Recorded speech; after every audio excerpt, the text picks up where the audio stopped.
Hallelujah, praise the Lord. मुझे आज खुशी है कि आज मैं फिर से आपके साथ इस फेसबुक लाइव पर आ सकती हूँ। मैं स्पेशली इस समय धन्यवाद करना चाहती हूँ रेवरेंड मदन खंडागले का, सिस्टर रचना का, उनके पूरे परिवार का कि उन्होंने ये मौका दिया ताकि मैं परमेश्वर के वचन से प्रचार कर सकूं। और मुझे पूरा विश्वास है कि आज का दिन आपके लिए आशीर्वादित होने वाला है। आइए इस समय हम परमेश्वर की आराधना करेंगे। Deserve the glory and the honor. Lord, we lift our hands in worship as we lift your holy name. You deserve the glory and the honor.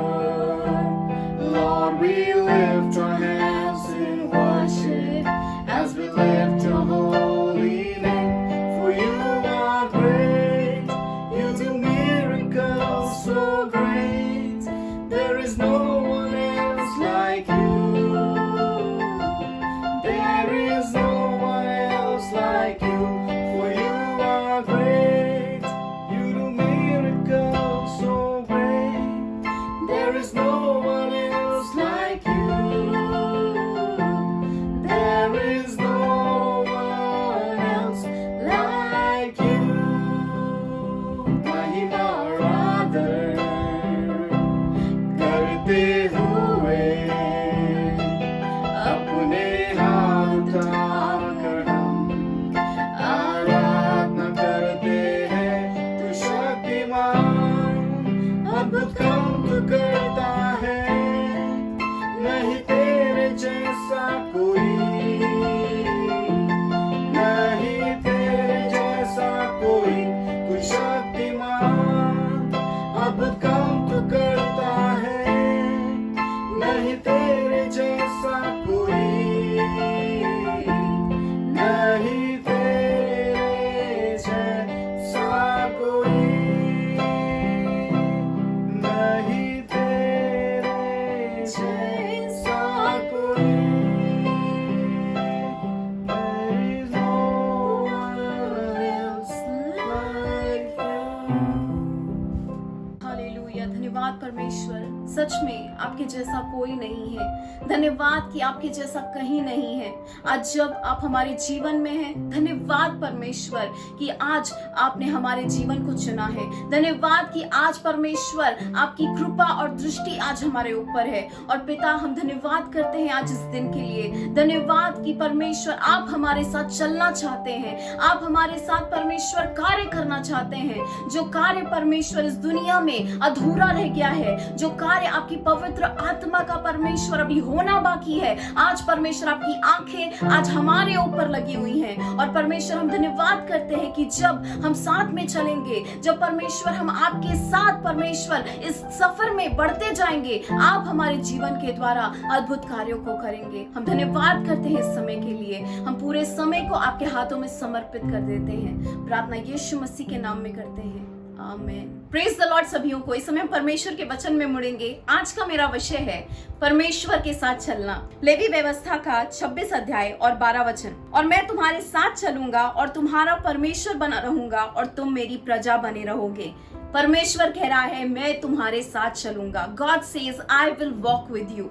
आज मुझे मालूम नहीं, शायद आज आप मुश्किलों में चलते होंगे, निराशाओं में चलते होंगे, अनेक तरीके के अकेलेपन में चलते होंगे। शायद आप बहुत ही ज्यादा टूटेपन में चलते होंगे, दर्द में चलते होंगे, लाचारी में चलते होंगे, शायद कुछ लोग बीमारी में चलते होंगे। लेकिन आज मेरा प्रश्न आपसे ये है कि आज आप किसके साथ चल रहे हैं? Who are you walking with? दो आदमी बर्फीले पहाड़ पर सफर कर रहे थे और वहां पर सफर करने के समय वहां पर बहुत ही ज्यादा तूफान था, बर्फ थी, हर जगह बहुत ही ज्यादा ठंडी महसूस हो रही थी, हर चीज जमी हुई थी। लेकिन इस समय वो दोनों जो लोग थे वो सफर कर रहे थे और वहां पर जब वे थोड़ी देर के बाद आगे बढ़े हैं, उन्होंने देखा कि एक आदमी बर्फ में गिरा हुआ है और जब उन्होंने देखा कि वो आदमी की सांस नहीं चल रही है, वो आदमी तो पूरा शून्य पड़ा हुआ है, वो आदमी के तो शरीर में हलचल नहीं हो रही है, वो शरीर में कुछ भी ऐसी बातें नहीं दिख रही थी, तो एक व्यक्ति ने कहा हमें इस व्यक्ति की मदद करनी चाहिए। लेकिन दूसरे ने कहा नहीं, हम इसकी मदद नहीं कर सकते। क्यों?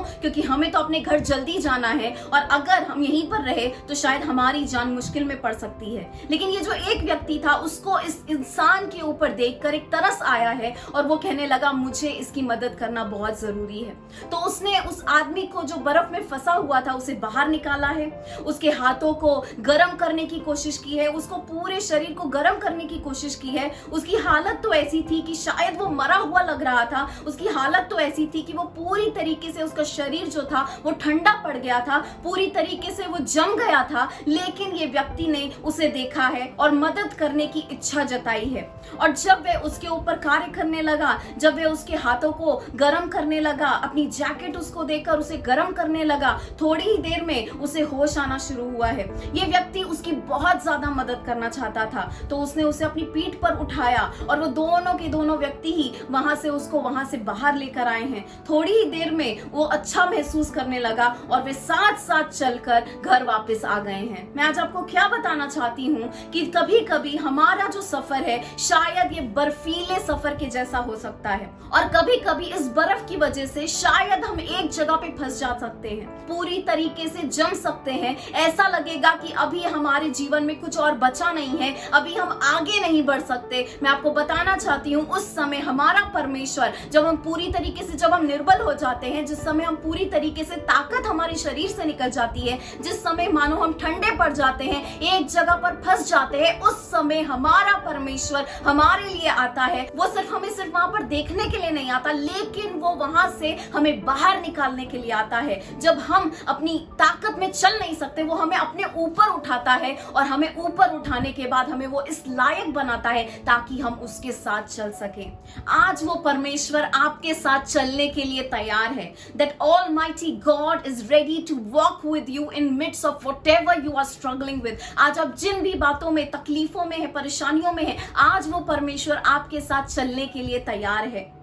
पतरस तो यीशु के साथ चल रहा था, लेकिन चलते चलते उसे पानी पर चलना पड़ा है। और पता है क्या, पानी पर भी चलने पर वो डूबा नहीं है। शद्रक, मिशेक और अबेदनिगो तो ऐसे चल रहे थे, परमेश्वर के साथ रोज जीवन जी रहे थे और चलते चलते एक दिन ऐसा आया कि वे अग्नि में चले गए। लेकिन मैं आपको बताना चाहती हूँ कि अग्नि में भी परमेश्वर उनके साथ गया है, वहां पर भी वो उनके साथ ही चल रहा था, लेकिन वो अग्नि उनका नाश नहीं कर पाई है। पौल तो परमेश्वर के साथ चल रहा था, परमेश्वर के साथ जीवन बिता रहा था, और एक दिन उसके जीवन में ऐसा हुआ है कि जिस जहाज में वो सफर कर रहा था वो जहाज टूट गया। मैं आपको बताना चाहती हूँ कि जब आप परमेश्वर के साथ चलते हैं, भले कुछ भी आने दो, परमेश्वर आपको वहां से बचाएगा।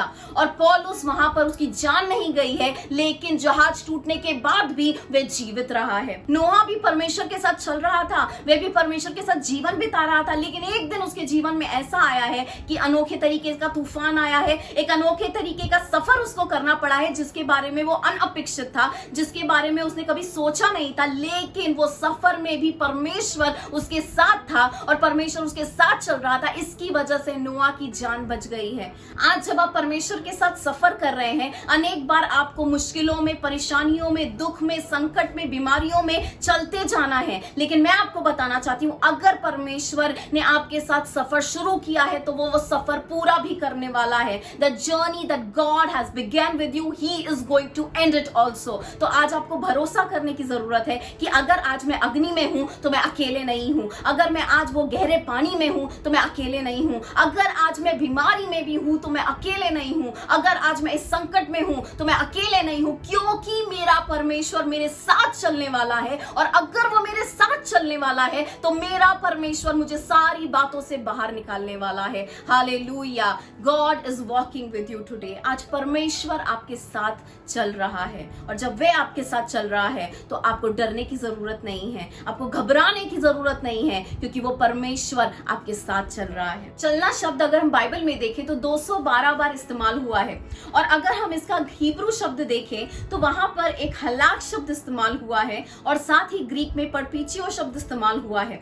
चलने का ऐसे वास्तविक रूप में अगर अर्थ देखा जाए तो मतलब कि एक जगह से दूसरी जगह जाना, एक तरीके की हलचल करना। तो इसका मतलब चलने का अर्थ होता है एक जगह पर स्थिर नहीं रहना, लेकिन हमें चलते जाना है, हमें कहीं तो पहुंचना है। और अगर हम परपीचियो शब्द देखें जो ग्रीक में उसके लिए इस्तेमाल हुआ है, उसका अर्थ होता है जीवन जीना। तो चलने का अर्थ है जीवन जीना। हम जब बोल रहे हैं कि हमें परमेश्वर के साथ चलना है, इसका मतलब ये कि परमेश्वर के साथ हमें जीवन जीना है। लेकिन अगर हम हलाक शब्द जो इब्री में इस्तेमाल हुआ है उसका अर्थ देखें तो वो बहुत ही ज्यादा खूबसूरत है। उसका मतलब है उठते बैठते, अंदर जाते बाहर जाते, हर वक्त परमेश्वर के साथ संगति बनाए रखना, एक ऐसी संगति बनाए रखना जिसके द्वारा हमारे जीवन में कुछ उत्पन्न होने पाए, हमारी उन्नति होने पाए। इसका अर्थ है पूरी तरीके से परमेश्वर के साथ सहभागिता करना, उस पिता से हमेशा बातें करते रहना, उसके साथ बने रहना, ताकि हमारे जीवन में एक उन्नति होने पाए।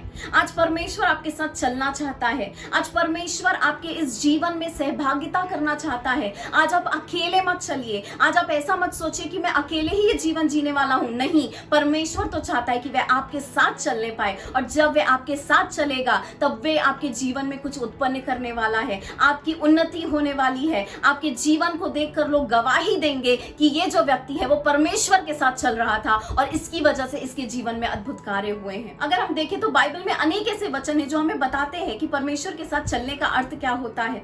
रोमी का 6 अध्याय और 4 वचन में अगर हम देखें तो वहां पर लिखा गया है कि हमें नए जीवन में चलना है। हमें यीशु मसीह के द्वारा नया जीवन मिला है, और अगर हमें यह नया जीवन मिला है, हमें पुराने तरीके से चलना नहीं है, लेकिन हमें नए तरीके से चलना है जो परमेश्वर के द्वारा हमें मिला है। दूसरा अगर हम वचन पढ़ें तो इफिस का 2 अध्याय और 10वां वचन, वहां पर बोला गया हम परमेश्वर की हस्तकृति है और इसके लिए परमेश्वर ने हमें बनाया है ताकि हम अच्छे कामों को कर सके। तो आज परमेश्वर चाहता है कि हम जब उसके साथ चल रहे हैं तब हम उसके लिए अच्छे कामों को करने पाए, क्योंकि वचन तो ऐसा कहता है कि लोग जब तुम्हारे अच्छे कामों को देखेंगे तब वे तुम्हारे पिता जो तुम्हारे स्वर्ग में है उसकी तारीफ करेंगे। तीसरा वचन अगर हम देखें तो इफिसियों का 5वां अध्याय और 2 वचन, हमें प्रेम में चलना है, हमें नफरत में नहीं चलना है, हमें अशांति में नहीं चलना है, लेकिन हमें प्रेम में चलना है। मतलब कि हमें ये जो जीवन है वो प्रेम में लोगों के साथ बिताना है।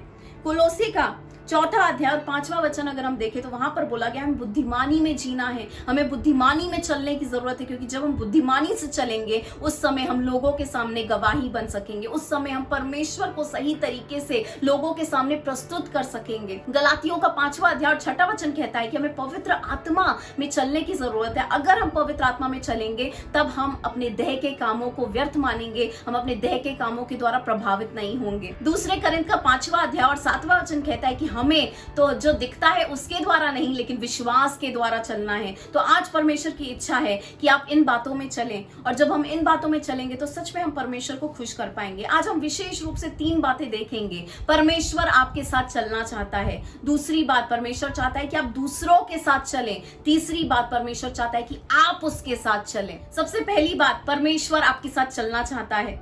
और अगर हम इसमें देखें तो कई बार हमको लगता है कि ये जीवन मुझे अकेले ही जीना है, मेरे जीवन में तो किसी को दिलचस्पी नहीं, मेरे अपने भी पराये हो गए हैं। लेकिन आज मैं आपको बताना चाहती हूँ कि परमेश्वर आपके जीवन में दिलचस्पी रखता है। आज जिस संकटों में जा रहे हैं, जिस दुखों में जा रहे हैं, जिन चीजों की वजह से आपको नींद नहीं आ रही, जिन चीजों की वजह से आपका दिल पूरी तरीके से टूटा हुआ है, वो सिर्फ आपके ही दिल को ठेस नहीं पहुंचाता, आज वो हमारे परमेश्वर के दिल को भी ठेस पहुंचाता है। और आज वह आपके जीवन में दिलचस्पी रखता है। आज आपको लगे या ना लगे, लेकिन परमेश्वर आपकी परिस्थिति को देखकर आज आपके ऊपर तरस खा रहा है। हम एक उदाहरण देखेंगे। नए नियम में हम जानते हैं मत्ती एक ऐसा चुंगी लेने वाला व्यक्ति था। वो कफरनहूम में चुंगी लेने का काम करता था। उसके बारे में हम ज्यादा तो नहीं जानते, लेकिन कुछ बातें हम जरूर जानते हैं। वो चुंगी लेने वाला था, मतलब कि वो लोगों को धोखा देता रहेगा। वो चुंगी लेने वाला था, लोगों को बहुत ही ज्यादा झूठ बोलता रहेगा, गलत तरीकों से चुंगी लेता रहेगा, गलत गलत कामों को करता रहेगा। तो दुनिया जब मत्ती को देखती थी तो वो देख सकती थी ये झूठा व्यक्ति है, ये तो एक चोर है, ये तो एक ऐसा व्यक्ति है जो दूसरों को लूटता है। वह तो यहूदी था, लेकिन रोमी अधिकारियों के लिए काम कर रहा था, इसके लिए यहूदी उससे नफरत करते थे। और क्योंकि वे तो यहूदी था तो रोमी भी बहुत ही ज्यादा उससे नफरत करते थे। तो हम देख सकते हैं कि उसका कोई दोस्त नहीं था, उसके कोई भी परिवार के लोग नहीं थे। वो अकेलेपन का एक जीवन जी रहा था, एक ठेस के साथ, एक शर्मिंदगी के साथ, एक ऐसा जीवन जी रहा था जिसमें कुछ मतलब नहीं था, जिसका कुछ अर्थ नहीं था। लेकिन एक दिन उसके जीवन में ऐसा हुआ है कि यीशु मसीह उस जगह पर आया है जहां पर मत्ती चुंगी ले रहा था। आज आप भले ही जहां पर भी हैं, आज यीशु मसीह वहां पर पहुंचने के लिए बहुत ही ज्यादा सामर्थी है। Hallelujah. Wherever you are today, God is mighty to reach in your situation, reach in that place where you are today. और आज मत्ती जब उस समय चुंगी ले रहा था, तो मत्ती का 9वां अध्याय और 9वां वचन हमें बताता है कि यीशु ने मत्ती को कहा, मेरे पीछे हो लो, मेरे पीछे आ जाओ। और यहां पर अगर हम उसका मतलब देखें, मेरे पीछे हो लो, तो वहां पर उसका मतलब होगा कि मेरे साथ चलो, मेरे साथ साथ अपने जीवन को बिताओ, आज से सब कुछ छोड़ दो और सिर्फ तुम मेरे बन जाओ। और हम देख सकते हैं कि यहाँ पर यीशु मसीह इसको एक न्योता दे रहा है। जैसा हम पहला पॉइंट देख रहे हैं कि आज परमेश्वर आपके साथ चलना चाहता है, God wants to work with you. यहाँ पर यीशु की इच्छा थी कि वह इस मतलबी व्यक्ति के साथ, ये पूरी तरीके से धोखा देने वाले व्यक्ति के साथ, इस चोर के साथ, एक ऐसा व्यक्ति जिससे सब नफरत करते हैं, एक ऐसा व्यक्ति जिसकी खुद तो कुछ पहचान ही नहीं है, एक ऐसा व्यक्ति जो सब लोगों के लिए एक व्यर्थ व्यक्ति बन गया है, एक ऐसा व्यक्ति जिससे लोग बहुत ही ज्यादा चिढ़ करते हैं, इसके साथ आज यीशु मसीह चलना चाहता है। और आज शायद आपका कुछ भी नाम हो, आज शायद आपकी कुछ भी पहचान हो, आज शायद लोग आपको किसी भी तरीके से देखते हो, शायद लोगों ने आपको अलग अलग नाम दिए रहेंगे, अलग अलग पहचान दी रहेंगी, आज लोग आपसे नफरत करते रहेंगे, लेकिन मैं आज आपको बताना चाहती हूँ कि आज यीशु मसीह आपके साथ चलना चाहता है। और जब मत्ती को बोला है, उस समय मत्ती पूरी तरीके से सब कुछ छोड़ के यीशु मसीह के पीछे चला गया। सिर्फ एक वाक्य की वजह से, सिर्फ एक बात बोलने की वजह से कि मत्ती तुम मेरे पीछे आ जाओ, उसका पूरा जीवन बदल गया है। एक व्यक्ति सड़क से गुजर रहा था और सड़क से गुजरते समय उसकी आंख अचानक से सड़क के किनारे पहुंची और सड़क के किनारे तो एक सुंदर सी एक डिब्बी पड़ी हुई थी। वो डिब्बी शायद इस्तेमाल की जाती रहेगी ऐसे गहने को रखने के लिए, लेकिन वो डिब्बी का हाल तो बहुत ही ज्यादा बेकार था। वो डिब्बी फटी हुई थी, उसका जो भी उसके ऊपर कपड़ा लगा था वो भी पूरी तरीके से फटा हुआ था, उससे गंदी बदबू आ रही थी क्योंकि वो कचरे में पड़ी हुई थी। लेकिन ये जो व्यक्ति है, जब उसने उस डिब्बी को देखा है, उसको ऐसा लगा कि ये किसी काम के आ सकती है, ये उपयोगी हो सकती है। तो ये अपने घर पर आता है, ये डिब्बी की मरम्मत करता है, उसे पूरी तरीके से उसका कपड़ा बदलने की कोशिश करता है, उसको अच्छे से कुछ जो भी वो कर सकता था उसे करने की कोशिश करता है, और उसके पास वो जो छोटी सी अंगूठी थी वो इस डिब्बी के अंदर रख देता है। अभी मैं आपको बताना चाहती हूँ कि वो डिब्बी की कुछ भी कीमत नहीं थी, वो डिब्बी तो बेकार थी, व्यर्थ थी, क्योंकि वो कचरे में पड़ी हुई थी। इट वॉज यूजलेस, वो बेकार की थी।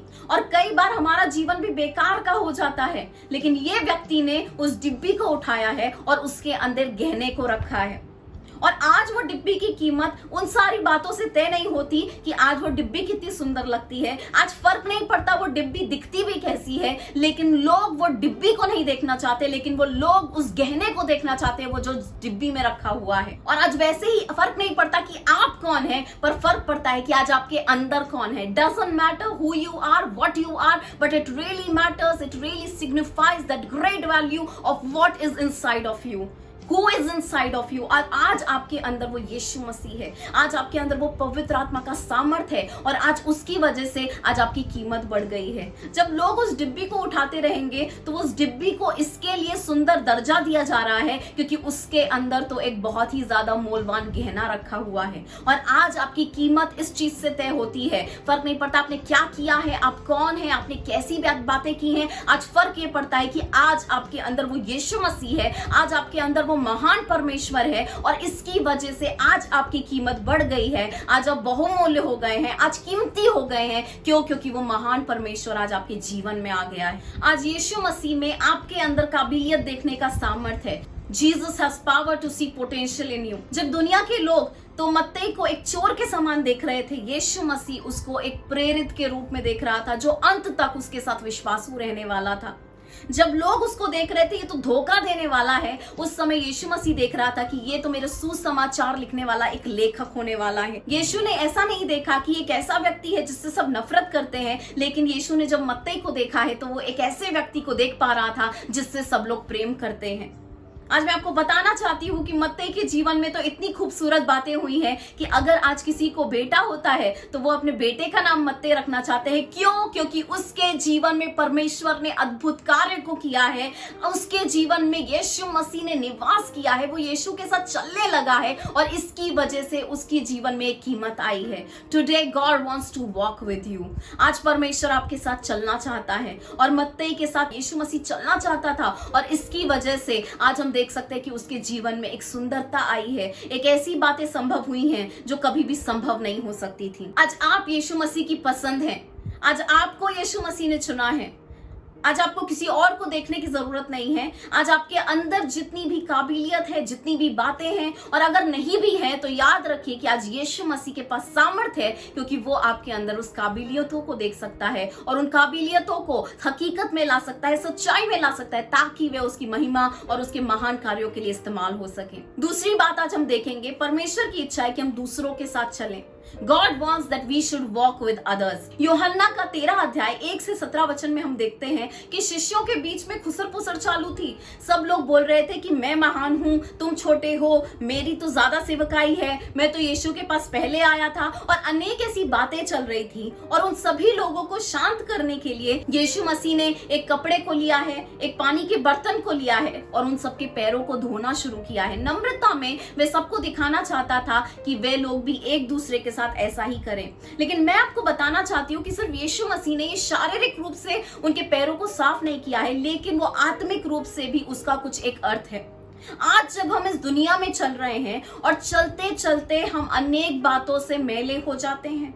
आज शायद हम वे विचार से हमारी चाल गंदी हो गई है, शायद समझौता करने की वजह से हमारी चाल गंदी हो गई है, शायद हमने ऐसे किसी के बारे में विरुद्ध बातें की हैं, ऐसी गंदी बातें बोली हैं, उसकी वजह से शायद हमारी चाल खराब हो गई है। आज अनैतिक बातों की वजह से शायद आज आपकी चाल गंदी हो गई है, व्यसन की वजह से, गलत आदतों की वजह से शायद आपकी चाल गंदी हो गई है, दुनिया की ऐसी सोच और विचारों की वजह से आज आपकी चाल शायद गंदी हो गई है। लेकिन अनेक बार जब हम अपने भाई या बहन के विरुद्ध हम जब चुगलियां करते हैं, उनके पीठ पीछे बोलते हैं, आपको पता है क्या कि परमेश्वर को ऐसी बातें अच्छी नहीं लगती। हमें जब उनकी कमियां पता चलती हैं तो हम उनके बारे में चुगली करते हैं, उनके पीठ पीछे बोलते हैं, उनका न्याय करते हैं, उनके साथ गलत व्यवहार करते हैं और उनकी कमियों को हम सबके साथ फैला देते हैं। सभी लोगों को बताने लगते हैं कि उनमें क्या कमी है। पैरों को धोने में एक आत्मिक संदेश छुपा हुआ है। आज यीशु मसीह हमें कह रहा है कि जब तुम अपने भाई को और अपने बहन को देखते हो कि उसकी चाल गंदी हो गई है,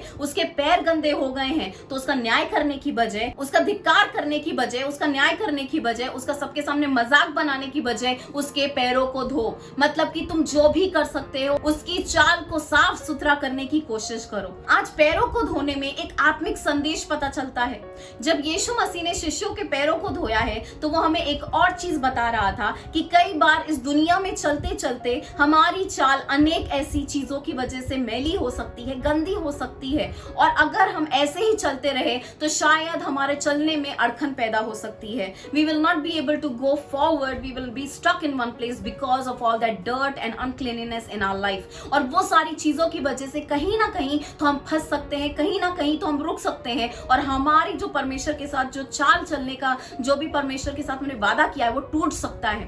तो यहाँ पर परमेश्वर हमें ये बताना चाहता है कि जब भी तुम किसी को किसी पाप में देखो, किसी कमियों में देखो, तो जाओ और उसके पैरों को धो। मतलब तो हमें आत्मिक रीति से लोगों के पैरों को साफ करना है, मतलब कि उनकी चाल को हमें साफ करना है। ये हमारी जिम्मेदारी है। हम सिर्फ खड़े होकर देख नहीं सकते कि हमारा भाई और हमारी बहन कैसे बुरी चीजों में गिर रहे हैं, कैसे वो परमेश्वर से दूर चले गए हैं, लेकिन हमें वो व्यक्ति बनना है। आज हमें उनकी जिम्मेदारी लेनी है और आत्मिक तरीके से आज हमें उनके पैरों को धोना है, मतलब कि हमें उनकी चाल को साफ करना है, ताकि वे परमेश्वर के साथ बिना किसी रुकावट के साथ चलते रहने पाए। यीशु ने उनके पैरों को धोया है और आत्मिक रीति से उनकी चाल को साफ किया है, मतलब कि उनके चलने में अब कुछ भी अड़खन नहीं थी, कुछ भी रुकावट नहीं थी। आज हम कैसे लोगों के पैरों को साफ कर सकते हैं? आज हम कैसे लोगों के चाल को साफ कर सकते हैं? कुछ बातें हैं जो हमें करनी है। जब आप किसी को पाप में देखते हैं, गिरे हुआ देखते हैं, जब आप किसी को देखते हैं कि वो फंस गए हैं, परमेश्वर से दूर चले गए हैं, सबसे पहली बात,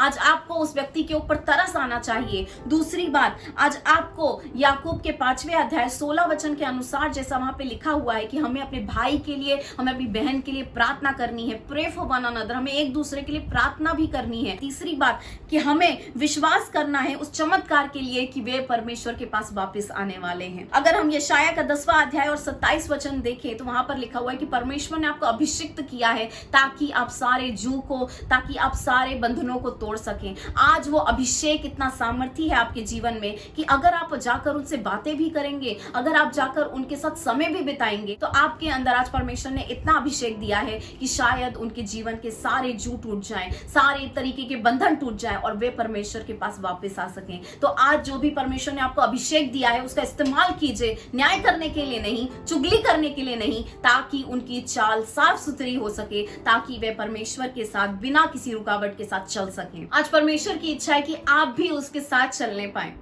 आज अनेक बार हम देखते हैं कि परमेश्वर की तो इच्छा है कि वे हमारे साथ चले, लेकिन ये हमारा निर्णय है कि हम परमेश्वर के साथ चल रहे हैं या नहीं। कुछ बातें जो हमें दिखाती हैं कि हम परमेश्वर के साथ नहीं चल रहे, कुछ बातें ऐसी हैं कि हम परमेश्वर की बातों के साथ पूरी तरीके से समझौता करने लगते हैं। हमें प्रार्थना में दिलचस्पी नहीं है।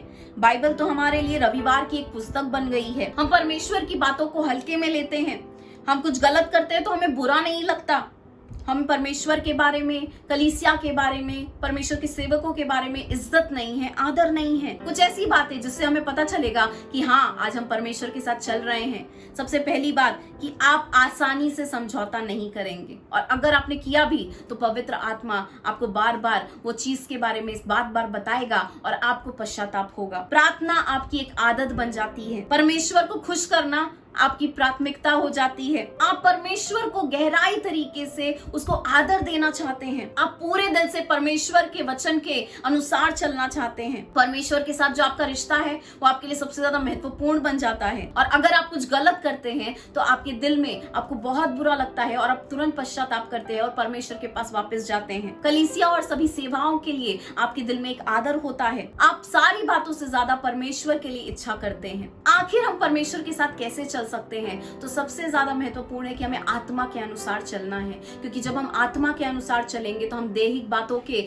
विरुद्ध रहेंगे, हम दैहिक बातों में गिरेंगे नहीं। और जब हम परमेश्वर के साथ चल रहे हैं और जब हम एक चुनाव कर रहे हैं कि हमें परमेश्वर के साथ चलना है, तो परमेश्वर हमारी पूरी सहायता करेगा। एक उदाहरण है परमेश्वर के सेवक का, जिनका नाम था निकी क्रूज। निकी क्रूज जो थे, उनका बचपन बहुत ही ज्यादा दुख से भरा हुआ था। उनके माता पिता से उन्हें प्रेम नहीं मिला। जवानी की उम्र में वो भागकर न्यूयॉर्क चले गए और वहां पर जाने के बाद उनको पता नहीं था उन्हें क्या काम करना है, तो इसके लिए वो गैंग ज्वाइन करने का निर्णय करते हैं। गैंग ज्वाइन करने के समय उनका जब इंटरव्यू हुआ तो उस समय उन्होंने कहा कि तुम्हें बहुत ज्यादा मार खानी पड़ेगी, तुम्हें अलग अलग लोग आकर जांचेंगे कि तुम कितना मार खा सकते हो, उससे हम निर्णय लेंगे कि तुम हमारे गैंग का भाग बन सकते हो या नहीं। तो उनको बहुत ही ज्यादा मारा गया, अलग अलग लोगों ने ऐसी जांच की और थोड़े ही समय के बाद उनको घर भेज दिया गया।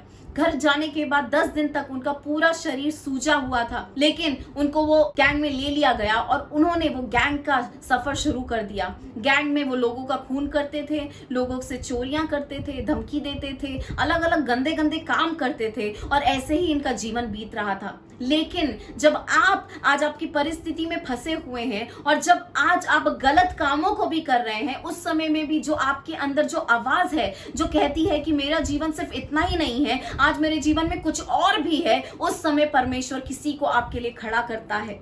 और उस समय डेविड विल्करसन नाम के एक महान बड़े सेवक जो थे, उस समय उनका दिल भर गया। वो तो यूएस के बाहर एक गांव में रहते थे, लेकिन उन्होंने चुनाव किया कि वे उस शहर में जाएंगे, न्यूयॉर्क में जाकर वहां पर परमेश्वर का कार्य करेंगे। जब वो न्यूयॉर्क में गए, वहां पर वो सड़कों पे प्रचार करने लगे, लोगों को बताने लगे कि परमेश्वर आपसे प्रेम करता है। और जब वो एक बार प्रचार कर रहे थे तो निकी क्रूज वहीं पर मौजूद था। और निकी क्रूज ने जब इस उदाहरण को सुना है, डेविड विल्करसन को प्रचार करते हुए सुना है, उस समय उसे बहुत गुस्सा आ गया। जब डेविड विल्करसन बोलने लगे कि परमेश्वर आपके जीवन को बदल सकता है, परमेश्वर आपके जीवन से कुछ अद्भुत निर्माण कर सकता है, निकी क्रूज को बहुत गुस्सा आया और वो उनको मारने के लिए उठने लगे। लेकिन वहां से भी वो निकल गए और थोड़े ही समय के बाद ऐसे ही डेविड विल्करसन उसके साथ बार बार मिलते रहे, क्योंकि परमेश्वर ने उनके दिल में इस व्यक्ति के लिए प्रेम दिया था। ये जो गैंगस्टर था, परमेश्वर इस व्यक्ति को अलग तरीके से देख रहा था। तो डेविड विल्करसन बार बार इस व्यक्ति से मिलने लगे और एक दिन ऐसा आया कि जब वो प्रचार कर रहे थे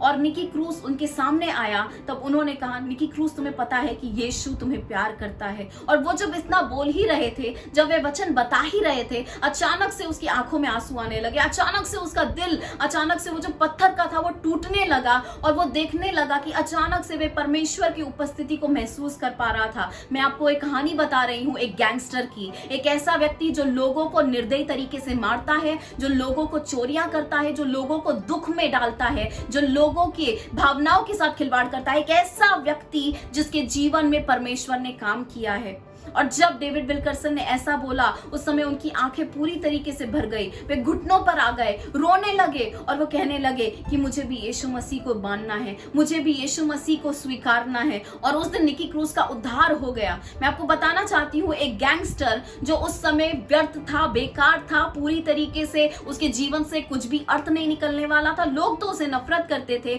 आज वही निकी क्रूज जो है वो 70 से 80 देशों में जाकर आया है, लाखों और करोड़ों लोगों के सामने उसने परमेश्वर के वचन को प्रचार किया है। क्यों? क्योंकि उसने यीशु मसीह के साथ चलने का निर्णय किया है।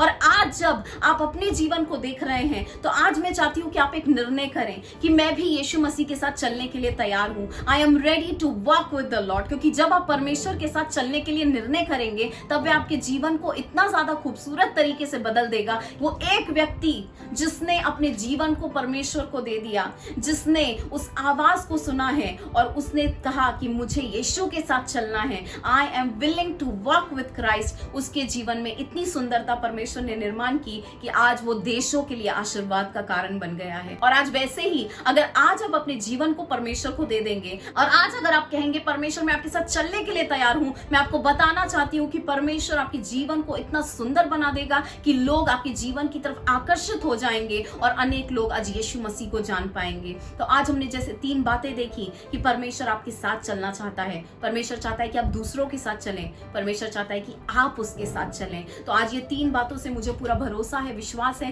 कि आपको आशीर्वाद मिला है। आज आपका जीवन व्यर्थ नहीं है, बेकार नहीं है। आज अगर आप फंसे हुए हैं, पूरी तरीके से अटके हुए हैं, आज भरोसा करिए कि वो परमेश्वर आपके साथ चलने वाला है। और वो परमेश्वर सिर्फ आपके साथ चलेगा ही नहीं, लेकिन वो परिस्थितियों से आपको बाहर निकाल के लाएगा, आपको पूरी तरीके से विजय घोषित करेगा और आपका जीवन दूसरों के लिए आशीर्वादित होने पाएगा।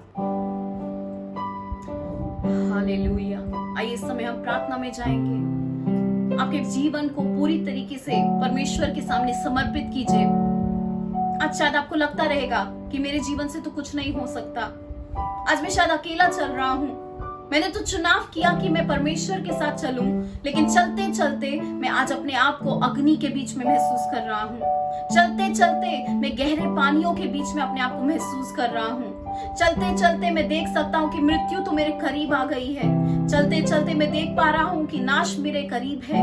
चलते चलते ये पीड़ा, ये संकट मेरे साथ आ गया है। लेकिन आज अपने आप को समर्पित करिए, क्योंकि वो परमेश्वर जिसके साथ आप चल रहे हैं, वो परमेश्वर आपको सारी बातों से बाहर निकालने के लिए सामर्थ्य है। He is able to bring you out of all those things that are bothering you today. Hallelujah. Thank you, Jesus. Hallelujah. Give you glory, Lord. Hallelujah, Jesus.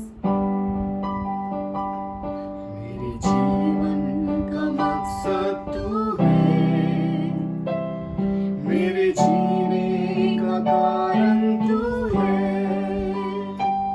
मेरे जीवन का मकसद तू है, मेरे जीने का कारण तू है। मैं जीऊं या मरूं, वो तेरे लिए, तू मेरा प्रभु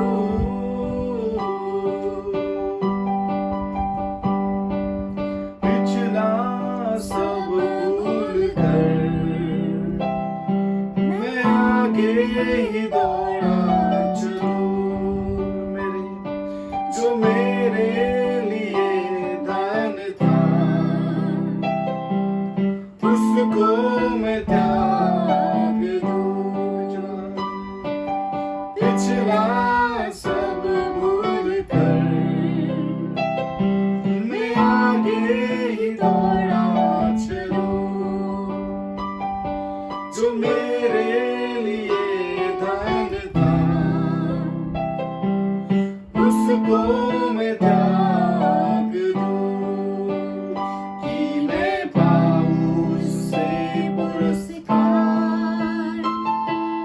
दौड़ा मैं जाऊं कि मैं पाऊं उससे पुरस्कार। दौड़ा मैं जाऊं, मैं जीऊं या मरूं, वो तेरे लिए, तू मेरा प्रभु।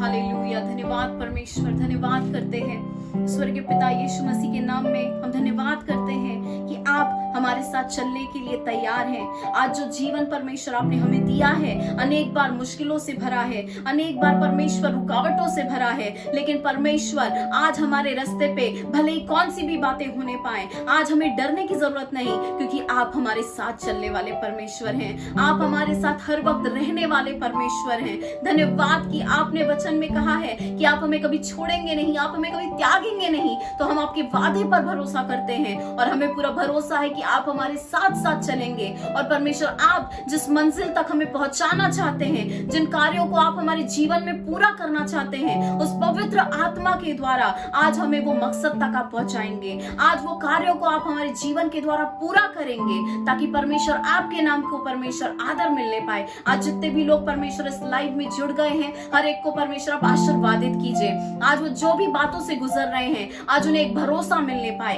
एक आत्मविश्वास मिलने पाए। Let there be confidence in their life कि आप उनके साथ हैं, आपने उन्हें छोड़ा नहीं है, लेकिन परमेश्वर आप उनके साथ मौजूद हैं। You are walking with them, और आज आप उनके साथ चल रहे हैं। आज जो जीवन वो बिता रहे हैं, आज आप उस जीवन में उनके साथ हैं परमेश्वर। धन्यवाद उस पवित्र आत्मा के लिए जो हमेशा हमारे साथ रहता है और हमें बल देता है, हमें ताकत देता है। हम धन्यवाद करते हैं हर एक बातों के लिए। हम आपके नाम को आदर देते हैं, महिमा देते हैं परमेश्वर। आपकी उन्नति होने पाए और परमेश्वर आपका ही नाम ऊंचा होने पाए। सारी बातों को हम आपके हाथों में समर्पित करते हैं पिता। प्रार्थना यीशु मसीह के नाम में हम करते हैं, आमीन। मुझे पूरा विश्वास है कि आज के वचन के द्वारा परमेश्वर ने आपसे बातें की हैं। परमेश्वर आपको आशीर्वादित करे। God bless you.